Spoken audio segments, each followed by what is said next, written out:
কাপড় চুপড় থাকলে তোমরা দিও লিখিতারে বাড়ি দিয়ে গো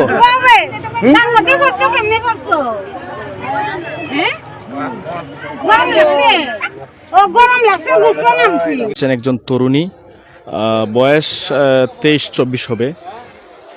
দুইজন ব্যক্তি যারা এখানে নৌকা নিয়ে মাছ শিকারের উদ্দেশ্যে নদীতে ছিল, হঠাৎ করে ওনারা চিৎকার শুনতে পান বা পার্শ্ববর্তী একটি কারখানার শ্রমিকের কাছ থেকে শ্রমিকরা চিৎকার করে বলতে থাকে যে একজন তরুণী ভেসে যাচ্ছে।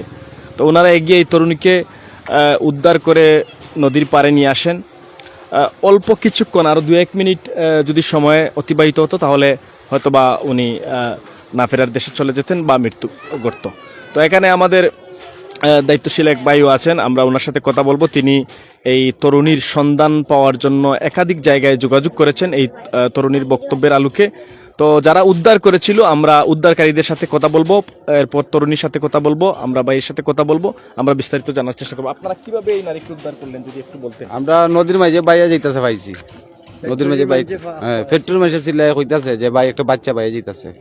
তখন আমি বইটা আনলাম গিয়া দূর ফিটটা, বইটা আনতে গেছে বীজের দ্বারে, পুরান নয়া বীজের দ্বারে। তখন গিয়া উদ্ধার করছি আমরা, আর 2 মিনিট থাকলে মারা গেল এসে। আমরা দুই ভাইকে উদ্ধার। আপনি উদ্ধারে ছিলেন, একটু বলবেন কিভাবে উদ্ধার করলেন। ভাই ওই ফ্যাক্টরির মানুষে বলতেছে বাচ্চা একজন যাইতেছে বাসিয়া, তাই আমরা দৌড়িয়া গেছি গিয়া দেখি তো তরুণী একজন, ওই তাই আমরা উদ্ধার করিয়া পারো নিয়ে আসছি। আচ্ছা, আমরা ওনার সাথে একটু কথা বলবো। আপনার বাড়ি কোথায়? বাড়ি তো জি, বাড়ি কোথায়? আপনার বাড়ি কোথায়? বালাগঞ্জ। বালাগঞ্জ।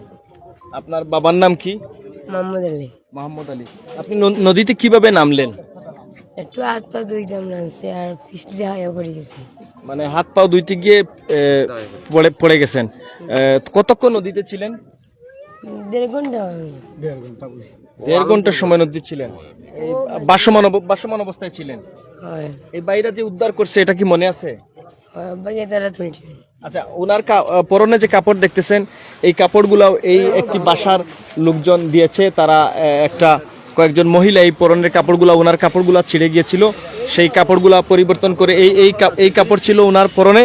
এই কাপড়গুলা রেখে ওনাকে নতুন একটি জামা দিয়েছেন, সেই জামা এখন পরে। এবং এই স্থানীয় যারা লোক রয়েছেন তারা কিছু 400 টাকার মতো টাকাও তারা উত্তোলন করছে। এই যে উপস্থিত যারা ছিল 5 টাকা 10 টাকা করে এই টাকা দিয়ে ওনাকে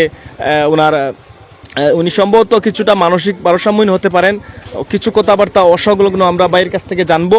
এবং উনি চলে যাবে। ওনাকে এর ফাঁকে কিন্তু 999-এ কল দেওয়া হয়েছিল। পুলিশ এসে দেখে গেছে, নাম ঠিকানা নিয়ে গেছে এবং বলছে যে তার বাড়ির যদি খোঁজখবর পান তাহলে তাকে যাতে বাড়িতে একটু পৌঁছে দেওয়ার ব্যবস্থা করে দেওয়া হয়। এখানে অনেক উৎসুক জনতা আছে। তো দীর্ঘক্ষণ আপনি কি বাড়িতে যেতে চান? তো আপনার বাবার নাম কি? মোহাম্মদ আলী। মোহাম্মদ আলী। আপনার ইউনিয়নের মেম্বারের নাম কি? টিটু মেম্বার। বাড়ি কোন জায়গায় বললেন, কোন গ্রামে বললেন? বালাগঞ্জ, কামাঘাট, পলাইয়া। আচ্ছা, আমরা ভাইয়ের সাথে একটু কথা বলবো, সালাম ভাইয়ের সাথে কথা বলবো। সালাম ভাই এখানে, সালাম ভাই একটু নিচে চলে যান মহিলার কাছে। আপনি দীর্ঘক্ষণ আমরা দেখছি অনেক কষ্ট করছেন ওই মহিলার সন্ধানটা পাওয়ার জন্য, বিভিন্ন জায়গায় যোগাযোগ করছেন। যেহেতু আপনি শ্রমিক সংগঠনে আছেন, আপনার সব জায়গায় একটা পরিচয় আছে, তো কি জানলেন, কি পেলেন যদি একটু বলতেন। আসসালামু আলাইকুম। আমি ওখানে এসে দেখলাম একটা মহিলা ভেসে যাচ্ছে। তারা উদ্ধারের কাজে 2জন লোক গেছে, তোলার পরে তারা খাওয়া দাওয়া করাইছে, কাপড় পোশাক বদল করছে। ওনাকে জিজ্ঞাসা করলাম যে তোমার বাড়ি কোন জায়গায়? উনি বলছে বালাগঞ্জ। আমার টাক শ্রমিক ইউনিয়নের একটা শাখা আছে, ওই জায়গায় আমার সভাপতি সেক্রেটারির সাথে আলাপ করছি। করার পরে নাম যে নামগুলা বলছে সব নামগুলা বললাম, বলার পরে ওরা এই নামে কোনো মানুষকে পায় নাই। তখন ওই মেয়েটা আবার বলছে যে রাজনগর উপজেলা চেয়ারম্যানকে ফোন দিছি, উনিও চিনেন নাই। ওনার সাথে আলাপ করে এসি, উনিও চিনেন নাই। উনি বলছে টিটু মেম্বার আমাদের আগের এই ফেন্সুগঞ্জ শাখার 4 সভাপতি ছিলেন, এখন ইউপি সদস্য। ওনাকে ফোন দিছি, ওনার নাম্বার বন্ধ। ওনার সাথে যোগাযোগ করতে পারি নাই। এখন আমরা ব্যক্ত হয়ে আমরা ওর লোক ছেড়ে দিচ্ছি, ওকে ওর মতো চলে যাবে, ওকে আমরা কেউ দায়িত্ব নিতে পারবো না, যেহেতু কোনো লোকেশন আমরা পাই নাই। প্রশাসনে এসেছিল, প্রশাসনে বলছে সে তো সুস্থ, সে তার বাড়ি ঠিকানা সব কিছু বলতে পারে, তাকে আমি কই নিব, সেও রেখে চলে গেছে। এখন আমরা তো দায়িত্ব নিতে পারবো না, আমরা তো একজন পথচারী মানুষের দায়িত্ব নিতে পারি না, অপরিচিত লোকের। এখন ওর মতোই চলে যাবে, যেভাবে আসছে ওভাবেই চলে যাবে। ওর দায়িত্বশীল যদি কেউ এসে নিয়ে যায় তো নিয়ে যেতে পারবে, আর না হলে তো আমরা এই দায়িত্ব নিতে পারবো না।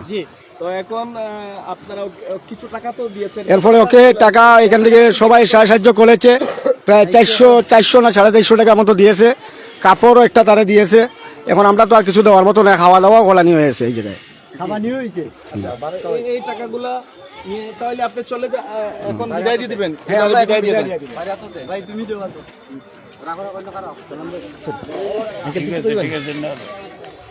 এই সকলের উপস্থিতিতে এখন উনি চলে যাবে। এখন আমরা তোমার দিলেইরাম তোমার মতো যেই ব্যাগ, ঠিক আছে, তুমি ওলো টেকা, ঠিক আছে, ওলো 12 টাকা। এখন তুমি তোমার মতো করিয়া জেলা আইছো, তুমি তো তোমার গ্রামের নাম জানো, তোমার ঠিকানা জানো, তুমি সব কিছু চিনো, তুমি অন্তে কদম তুলি গিয়া গাড়ি তুটিয়া তুমি তোমার মতো করে যাও কি, ঠিক আছে। আর কোনো সমস্যা আসেনি তোমার? জি না, সমস্যা আসেনি? জি না।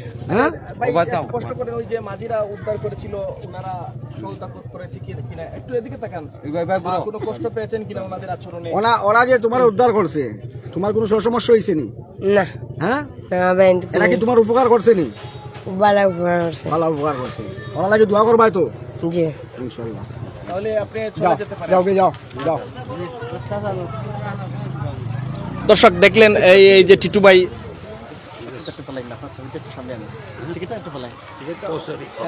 আমাদের এই বিশেষ করে এই এলাকার বিষ্ট মুরব্বী, উনিও এখানে আসছেন, এই মহিলার সাথে কথা বলছেন। এখন ওই মহিলা চলে যাচ্ছে, এখানে অনেক যুবক আছে। আপনি কি দেখলেন এখানে? আগে ওই মহিলার সাথে কথা বলছিলেন। আমি এখানে আসিয়া দেখলাম যে অনেকগুলা লোক এখানে জড়ো হয়েছে। জড়ো হওয়ার পরে ওদেরকে জিজ্ঞাসা করলাম কী হয়েছে এখানে, তো ওরা বললো যে এই মহিলাটা নদীতে ভাসিয়ে আসছে। আমরা প্রশাসনে খবর দিছি। তারপরে দেখলাম, আমি নিজে দাঁড়ানো ছিলাম এই জায়গায়। তারপরে দেখলাম যে প্রশাসনের লোক আসছে। তো প্রশাসনের লোক আসার লগে কি করলো না করলো আমি আর বলতে পারি না। আমি নিজে গেছি কি আমার ইমার্জেন্সি কামে, এর মধ্যে আজার পড়িয়া গেছে, নমাজে চলে গেছে। ওই যে এতটুকু আমি দেখছি। ধন্যবাদ। এই মহিলাটা চলে গেছে, ওরে এই যে সুরমা নদী থেকে উদ্ধার করেছেন দুইজন ব্যক্তি। উনারা উদ্ধার না করলে হয়তো এই মহিলাটা প্রাণে বাঁচত না, হয়তো মারা যেত।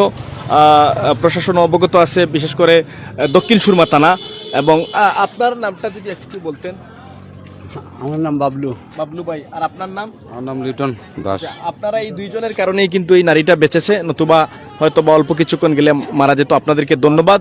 আর এখানে এই বিশেষ করে এই মহিলাকে বাড়ি পৌঁছে দিতে কিছু টাকা পয়সা রেডি করা সবকিছুতে আমাদের ভাই যে অনেক সহায়তা করেছেন, বিশেষ করে ওনাকে আমরা ধন্যবাদ।